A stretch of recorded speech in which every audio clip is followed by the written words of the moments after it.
Welcome back, viewers. We have with us Mr. Mohan, a technical analyst. Thank you. Thank you. And we have Sharath, fundamental analyst. Thank you. So, Mohan, technically we have seen today Nifty has crossed 6,000 levels, and so what do you have to say all about the market from now? Yeah. 6,000 level is a psychologically very important level. Yeah, as you said, psychologically and even technically, 6,000 is facing some resistance. Today, in intraday it has crossed, but it's maintaining there only. But we need to see on a closing basis if 6,000 closes on a closing basis in a spot. If Nifty closes above 6,000, then we can say another 100 and 200 points and upside you can see on the market. But currently, since it is in rebound from the bottom when we saw, and again. Most of all, what will happen every time in December series, we are seeing a huge range bound. As yesterday also, I'm saying 5750 to 6,000 and all at odd level, and we need to see again any break of these ranges and higher level. We are in resistance now, so if we breaking this resistance, then we can see another 300 points upside in the market. So as far as supporting, we are seeing some bit of short coverage was seeing in a banking sector like SBI, ICICI Bank, Axis Bank and all PSU banks also, and also some kind of reality stocks like DLF and HDR and Unitech on this. So apart from this, we are not seeing any major buying was there visible in the banking or any reality sector. But still today for the day, even IT sector is weak, like TCS is a bit weak. Infosys is looking bit positive for the momentum. And it's like a totally mixture of this, and Wipro is positive. Wipro is around 3.5% upside, so it's a totally and kind of where you can see not much buying happening in the market, but something we are just seeing a level of 6,000. But we need to see how it sustains, and with the low volume only we are moving. So any high volume crossover and resistance we can see upside, as you said, and that's And also see some movement on JSW Steel and Ispat industry today. Can you just tell your view on fundamentally? Today it has JSW Steel is up by around 3.5%, and even yesterday it was up. Ispat industry is up by 18%, and today it was down by 13%. What are this type of volatility in fundamental changes happening in these two companies? So can you just throw some word on that? Yes, Mohan. Coming to JSW Steel, as you said, it's up by 3.3% today.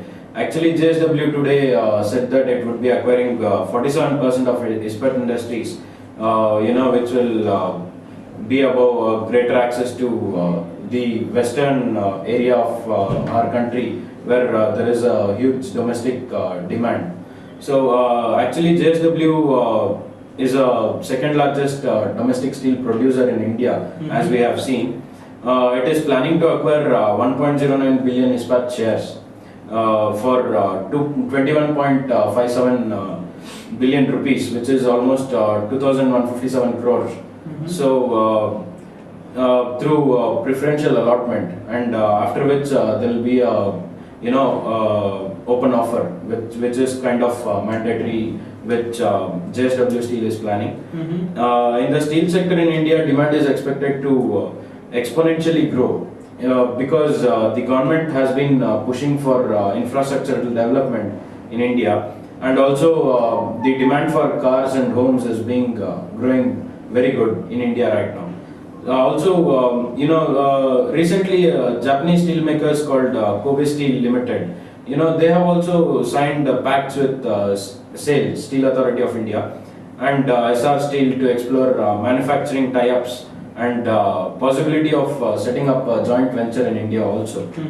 So JSW has current capacity of 7.8 million tons of steel a year right now, and it plans to add another 3 million tons with some new plants in Vijayanagar and Karnataka. So this buy is actually good, good deal for JSW Steel.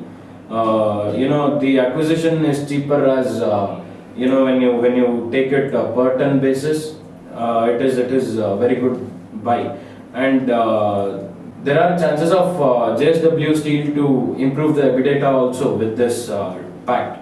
The key watch out would be like how the company would manage its operations with this pact coming on, thereby giving a better EBITDA numbers also. When it comes to debt, as you said, Ispat Industries is down today by 13% almost.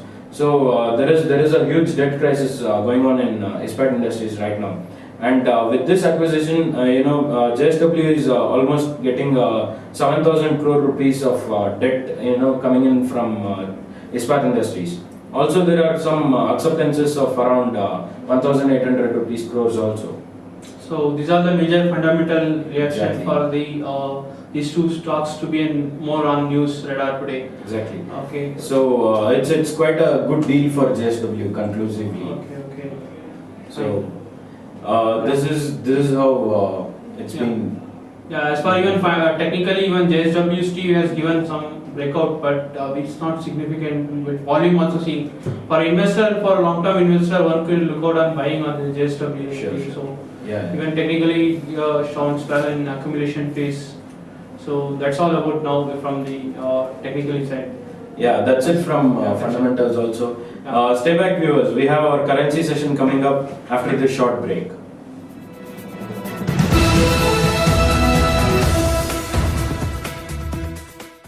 Welcome back, viewers. Let's talk to our commodity expert Mahesh to know more about the market scenario today. So, welcome, Mahesh. Thank you, Kira. So, Mahesh, what is happening in bullion today? How is the fundamental looking at these price level?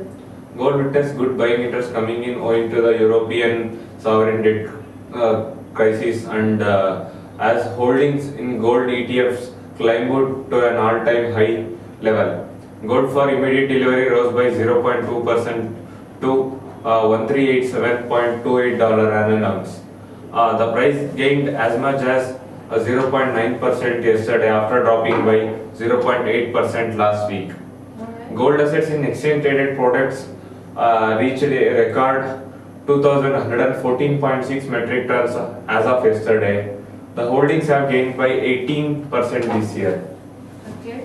Concerns over Eurozone debt crisis still persists as Moody's Investor Service lowered Ireland's credit rating by 5 levels to Baa1 on December 17, the day after it placed Greece on review for possible downgrade. Immediate delivery gold has gained 26% this year, set for a 10th annual gain as the debt crisis in the Europe and the so-called quantitative easing in the US hurt currencies and aided the demand for the bullion. Alright. Silver for immediate delivery was little changed at $29.3675 an ounce. Silver holdings in ETPs fell by 0.7% to 15,073.22 tons as of yesterday. Okay. So, we saw good buying interest coming in crude oil yesterday. So, how is commodity shaping up today? Yeah. Speculation that the US economic growth will accelerate next year is fueling good buying interest in crude oil. Crude advanced as much as 0.8% as US stocks gained and the European shares advanced to the highest level since Lehman Brothers Holdings Incorporation collapsed in 2008. Cold weather in Europe and the eastern United States increased the consumption for heating fuels. Alright. Crude oil for January delivery rose by 0.3% to $88.32 a barrel on the New York Mercantile Exchange. January futures will expire today. The more active February contract advanced by 0.3% to $88.84 a barrel. An appreciating US dollar is acting as a minor resistance for the price as commodities denominated in the US dollar loses its appeal against the dollar's investment as a safe haven. Okay, Mahesh. So, how is base metal performing in the Asian trading session, Mahesh? Yeah. Base metals advanced during the yesterday's COMEX trading session and buying interest continued during the Asian trading session today.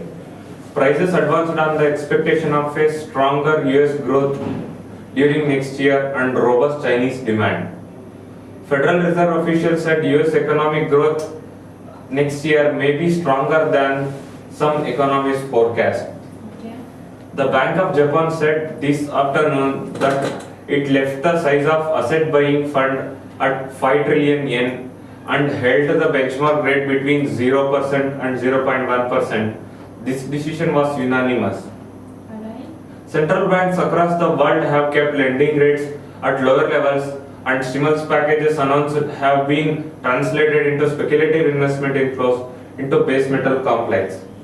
Economists estimates indicates towards a possibility of base metals, especially copper, facing a supply deficit to the tune of 8 lakh metric tons in 2011 and 2012. Alright. Thank you, Mahesh. Welcome. Stay back where we still have the other market sessions coming up.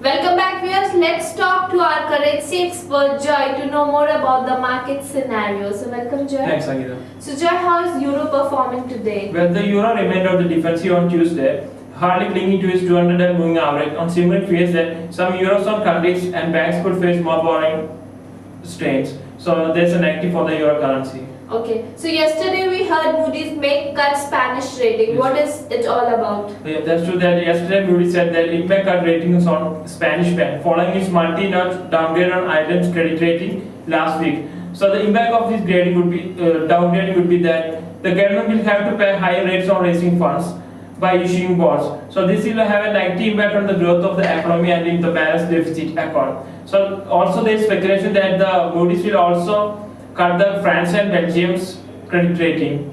Alright. So against dollar, what's the level today? Well, the euro changed hands at $1.3120, quivering just over its 200 and moving average at 1.3102, a break of which could enhance a bearish sentiments in the euro. So the next possible downside target is seen at 1.30, followed by the December low of 1.2970.